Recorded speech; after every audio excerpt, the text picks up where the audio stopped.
নমস্কার। আমি ডাক্তার অনুকা রায়। আমি আইওআই নিয়ে একটা বাস্তব দিক নিয়ে কথা বলবো। সেটা হলো, অনেকে কিন্তু আইওআই এর নিয়ে হতাশা বা দ্বিধাগ্রস্ত হয়ে থাকেন। তাদের জন্য আমার একটা বাস্তবসম্মত যে পরামর্শ, সেটা হলো একবার যদি আইওআই করে কেউ ব্যর্থ হয়, তার মানে এই না যে সব শেষ হয়ে যাওয়া।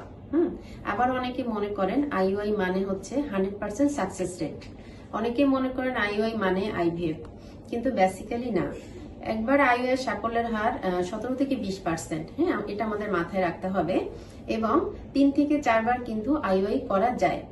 3 থেকে 4 বার আইওআই করলে অনেকে দেখা যায় এর মধ্যেই সাকসেস রেট ভালো এবং প্রেগনেন্সি চলে আসে।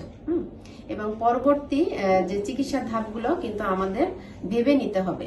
যেমন পরবর্তীতে আরো উচ্চতর চিকিৎসা পদ্ধতি আছে, যেমন আইভিএফ, ইক্সি, এগুলা। আরেকটা ব্যাপার হচ্ছে যে আইওআই এর সময় আমাদের কিন্তু স্ট্রেসফুল কন্ডিশন থেকে একেবারে বিরত থাকতে হবে, কারণ স্ট্রেসটা হরমোন এবং ফার্টিলিটির সাথে সরাসরি রিলেটেড, যেটা আমাদের আইওআই এর সাকসেস রেটটা কমিয়ে দেয়। বয়সটা খুবই ইম্পর্টেন্ট। আমি বলবো 25 থেকে 30 এর মধ্যে সাকসেস রেটটা ভালো। 35 এর উপরে গেলে আইওআই সাকসেস রেট কমে যায়, এবং 38 থেকে 40 হয়ে গেলে তখন কিন্তু অ্যাডভান্স টেকনিকের দিকেই যাওয়া ভালো।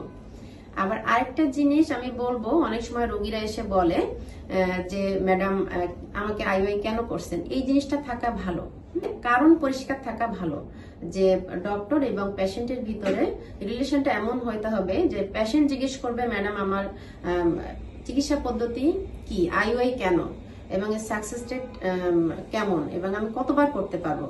এরকম একটা রিলেশন, যে খোলাখুলি আলোচনার রিলেশনটা যদি থাকে, তাহলে কিন্তু ব্যাপারটা সহজ হয়ে যায়। তারপর মানসিক চাপ তো কমানো অত্যন্ত জরুরি, সেটা আমি বলেছি।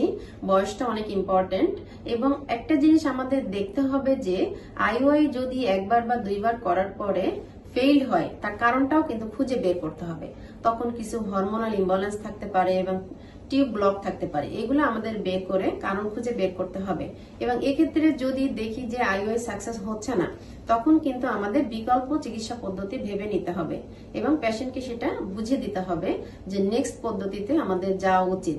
আইভিএফ এবং ইক্সি, এরকম অনেক অ্যাডভান্স টেকনিক আছে যেখানে বাচ্চা নেওয়া সোজা, কিন্তু একটু ব্যয়বহুল হলেও যে একেবারে যে বাচ্চা হবে না এমন না। আমাদের ফার্টিলিটি ডক্টর বা বিশেষজ্ঞ ডক্টরের পরামর্শ অনুযায়ী স্টেপ বাই স্টেপ চিকিৎসা করলে অবশ্যই আমাদের সাকসেস আসবে। আরেকটা জিনিস বলবো, অনেকে কিন্তু দেখা যায় 2 থেকে 3 বার আইওআই করেছে বাট ফেইল হয়েছে, কিন্তু পরবর্তীতে কিন্তু স্বাভাবিকভাবে গর্ভধারণ করে এসেছে, এমন পেশেন্টও আছে। এই জন্য আমি বলবো যে একবার আইওআই করলে সবকিছু ব্যর্থ হয়ে গেল, এরকম চিন্তা করার কোনো কারণ নেই। আশা রেখে, ধৈর্য রেখে আমাদের চিকিৎসা করলে অবশ্যই আমাদের সাফল্য আসবে। ভালো থাকুন, সুস্থ থাকুন। ধন্যবাদ সবাইকে।